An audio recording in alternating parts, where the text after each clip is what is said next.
Olá, alunos, vamos dar início ao nosso segundo vídeo, certo? Onde nós vamos apresentar aqui as leis da refração, ok? Então, vou compartilhar com vocês aqui a nossa tela.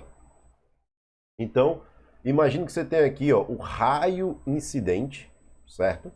Você tem aqui o raio refratado, né? Esse S aqui é a superfície de separação entre os meios ar e água, certo? Então você tem raio incidente, raio refratado, e eu vou colocar uma reta aqui que é uma reta de referência, chamada reta normal.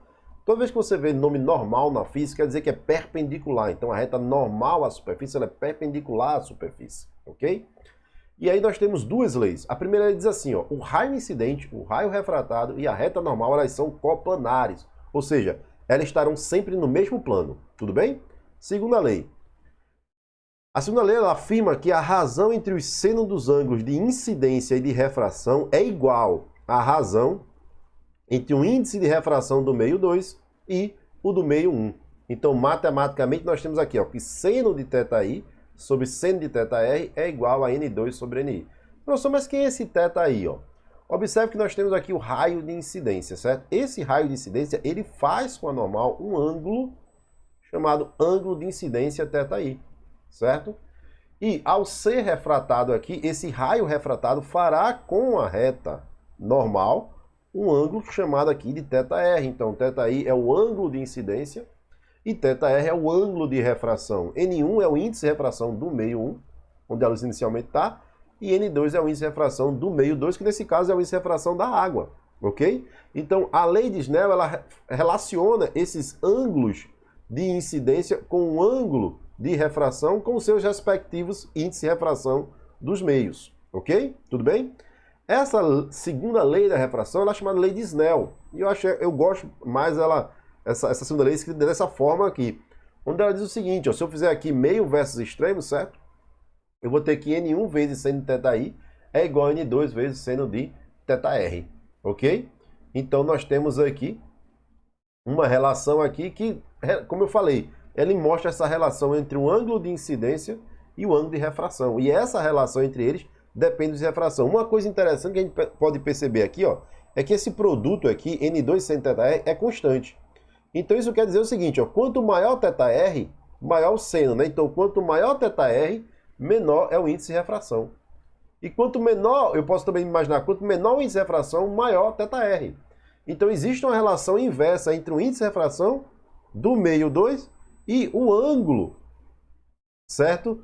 De refração. Então quando você tem um aumento do índice de refração, você vai ter uma redução do ângulo de refração. Então quanto maior for N2, menor será θr. Então um aumento do índice de refração vai implicar numa redução de θr, ou seja, θr vai ser menor que θi. Então isso é uma relação importante aqui para a gente que nós vamos observar. Lembrando que θi é esse ângulo aqui, ó, θi, e θ é sempre o ângulo com relação ao normal. A normal ela serve de parâmetro, certo? Uma referência. Então vamos ao nosso exemplo aqui. Eu chamei de exemplo 4, né? Visto que nós estamos no nosso segundo vídeo, e no primeiro vídeo nós já fizemos 3 exemplos. Na figura, tem-se um raio de luz monocromático passando do meio 1, que é o ar, para o meio 2. Sendo de raiz de 3 o índice de refração absoluto do meio 2, determine o ângulo de refração. Então, você tem que a luz aqui, ó, ela vai sofrer aqui uma refração. Veja que o índice de refração aqui é maior, então nós já vimos que isso aqui vai ser menor.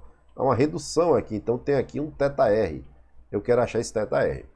Aí tem um cuidado. Observe que esse ângulo que ele deu não é o ângulo de incidência. O ângulo de incidência é o ângulo aqui, certo? Com a reta normal. Então, esse ângulo aqui é o ângulo de incidência. Então, θi aqui é igual a 60 graus. Já que isso aqui é a reta normal, normal faz 90 graus com a superfície. 30 mais 60 é 90. Então, eu posso escrever aqui N1, seno de 60 é igual a N2, seno de θr. Aqui eu vou colocar θi, certo? Vai ser N1 é 1, seno de θi é seno de 60. Isso vai ser N2, que é raiz de 3 vezes o seno de θr. Então vai ficar 1 vezes seno de 60 é seno de 60. Seno de 60 é raiz de 3 sobre 2. Isso vai ser igual a raiz de 3 seno de θr. Cancela aqui raiz de 3 com raiz de 3. Nós temos aqui que o seno de θr é igual a 1 sobre 2. Observe que a lei de Snell ele nos fornece o seno, não é o ângulo, o seno. Mas se eu tenho o seno, eu consigo determinar que é um ângulo. Se o seno de θr é meio, isso quer dizer que θr é quanto? Ou seja, qual o ângulo que o seno é meio? É o seno de 30 graus. Então você tem aí um ângulo de refração, certo? De 30 graus, ok? Então esse aqui, certo? É o nosso segundo vídeo, certo? Da nossa série aí de estudos da refração, onde nesse vídeo nós apresentamos a lei de Snell, ok? Até o próximo vídeo.